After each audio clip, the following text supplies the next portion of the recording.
An introduction to my channel, huh?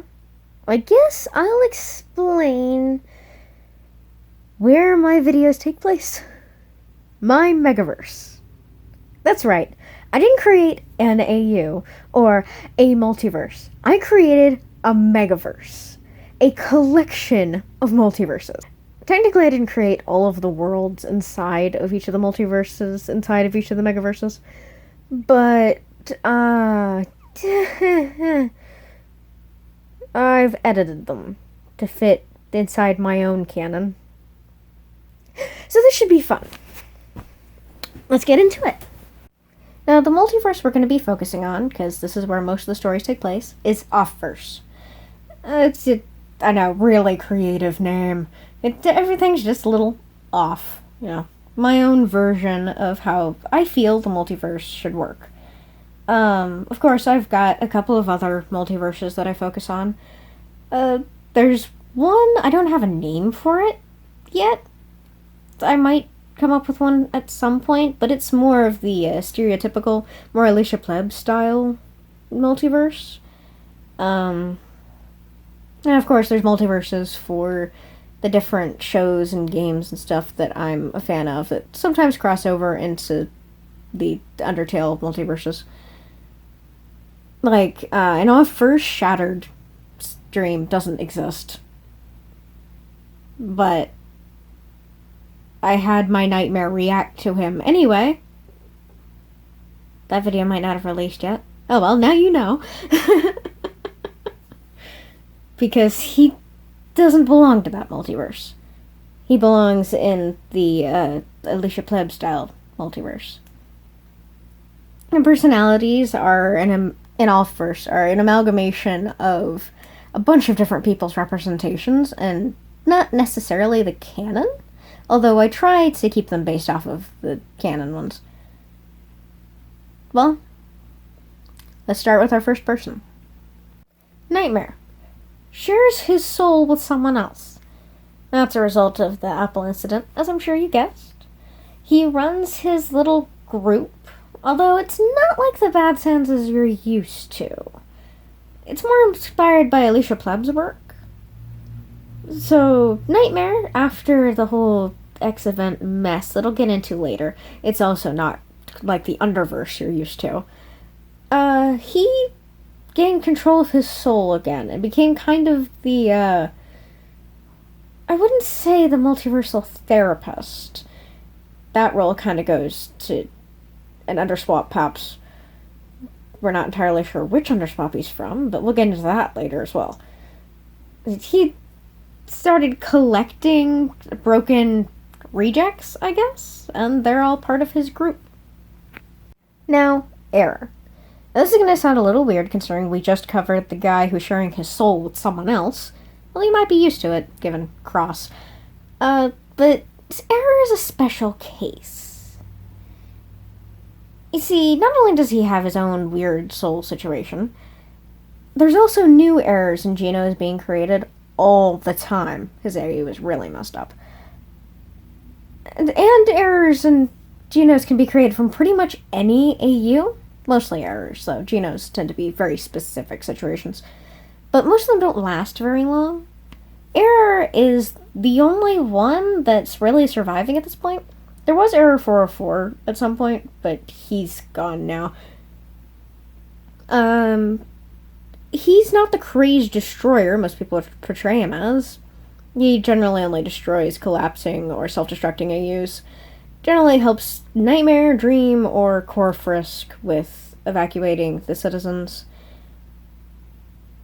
Sometimes he's done it all by himself, but generally the person he's collaborating with is Core Frisk, because, the Mega Timeline and all that. He takes everything from Underfell, like, everything. I'm a little concerned about his obsession with chocolate, to be honest. It's getting a little out of hand, especially considering he's leaving Underfell with nothing occasionally. But yeah, that's about all that's interesting. He has amnesia, doesn't really remember his past. Yeah, that's about it. So now that we've got past Nightmare and Error, we've got a few other sands I use that I intend to focus on. Mostly ones that I feel don't get enough attention or ones that I made myself. The first one is Petal from Flower Tale. In Offverse, his AU has collapsed, so he's kind of just looking for something to do, to be honest. That's a bit of a trend, because so there's only so much you can do, you know? And he's kind of been thrown for a loop, because he's not in a loop.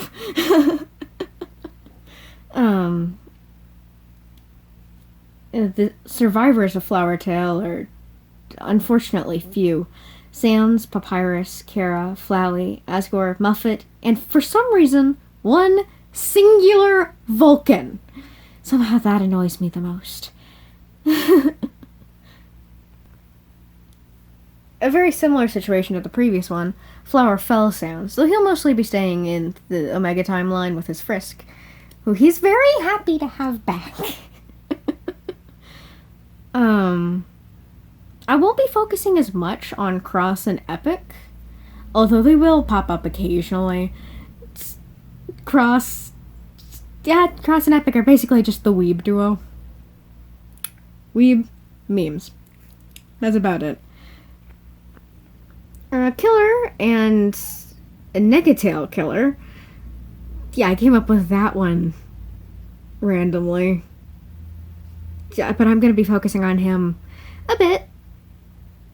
Probably more than regular Killer, because I find the idea of a Negatail Killer really interesting.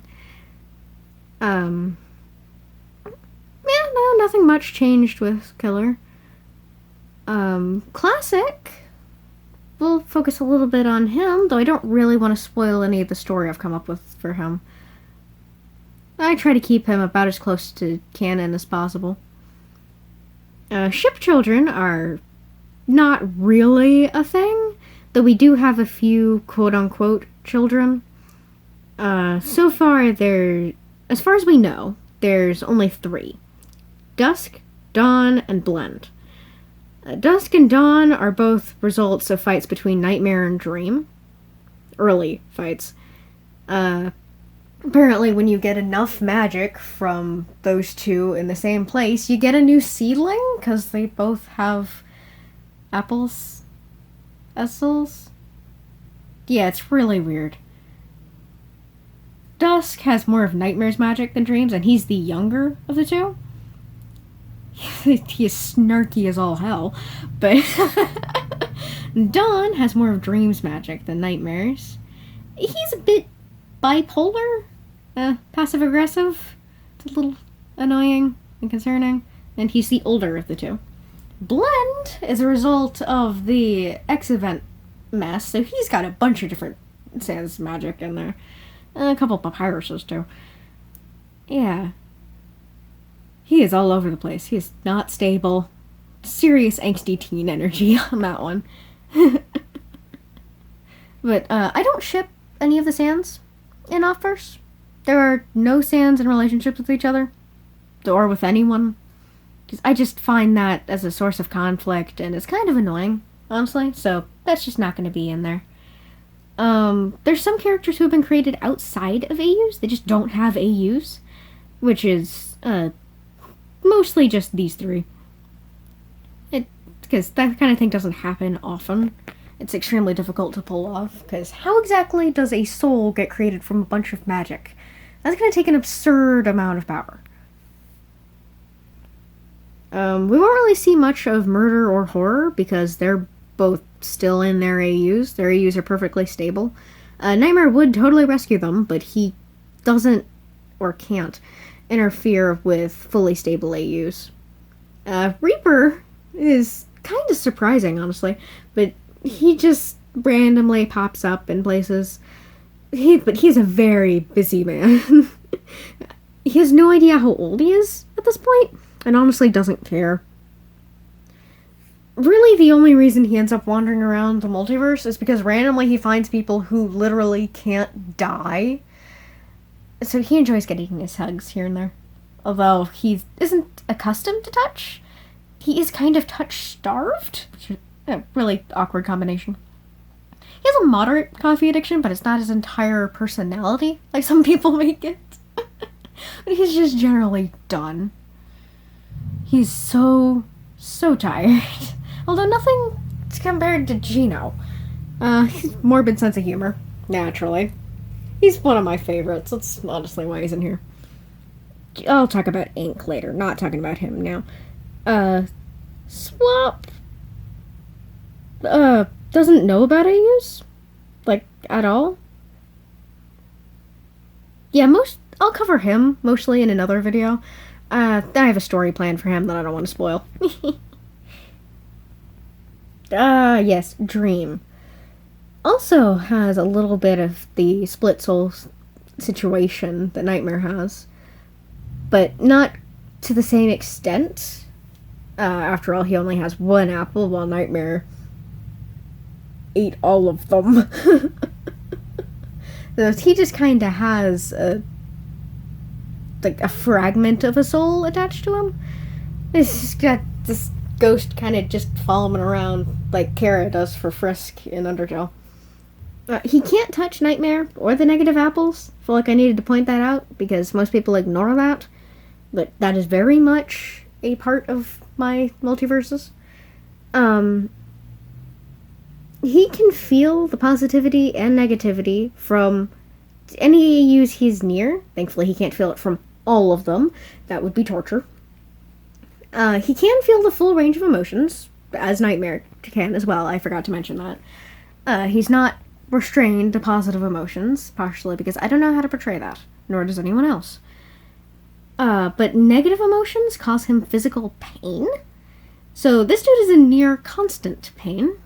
As a result, he is also very done. He has a snarky streak a mile wide.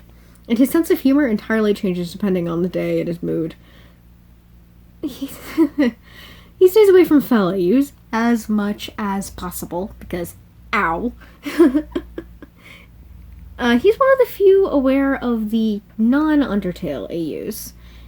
That'll be kind of a duh thing later on. Checkmate!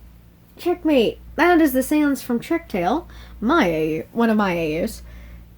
For some reason, Checktail is one of the favorites to visit. I'm not sure why the multiversal travelers really like the giant fairy people, but to each their own, I guess. Obviously, I like it because I made it. Really, Checkmate is gonna be covered later because there's a lot of information to go over there because none of you know anything about him. Moving on. Yes, Gino. Generally, they are tired and in pain. Seriously, they're just done with this. There's always a new one, but generally there's only one at a time, so we're not entirely sure why. And I wish the background noise would shut up! Ugh. Fatal Error. Seems like there's always one around. They don't last very long, even as far as glitches go, but they are annoying to deal with because they are very, they have very one-track minds. Ugh. Bill Sands, he isn't really going to show up much, but he's surprisingly chill. He kind of just hangs out in the Omega timeline, just kind of causing chaos here and there. But the pure chaos from Bill is kind of canceled out by Sans' overwhelming apathy. So, again, just surprisingly chill. Error 4-4, like I said earlier, dead, but did exist at one point. I might cover that at some point, might not. There's a random Underswap Papyrus that just got separated from his AU a while back. Because Underswap is always getting new versions. He became the multiversal therapist, somehow. Mentioned that in the Nightmare segment. Yeah, so I think that's about all we're going to cover here. Thanks for listening, and see you. See you later. Whoops, I forgot I promised to cover Ink later. Well, yeah, I don't feel like making a video entirely about Ink, so I guess I will cover him here. Obviously, he's soulless. That's a result of escaping his collapsing AU. With how much he ends up throwing up ink, it's a surprise his clothes aren't entirely black at this point, because he doesn't, like, ink-proof them or anything. He doesn't understand emotions at all, despite his files giving him the ability to quote-unquote feel them. They aren't quite like the emotions that, say, you or I feel. He has manipulation down to a science, though. He is in the process of becoming a glitch due to his nature, just the nature of his existence. He doesn't remember his AU in the slightest, not even flashbacks. He has really serious short-term memory issues. Think like Dory. He doesn't actually care about the AUs, just how they make him feel, because, again, soulless, he literally can't care. His emotions are directly connected to the state of the AUs, which is why he occasionally works with Dream to try to improve the general mood, because he just wants to feel better. And ironically, he's colorblind. Now, for real. See you later.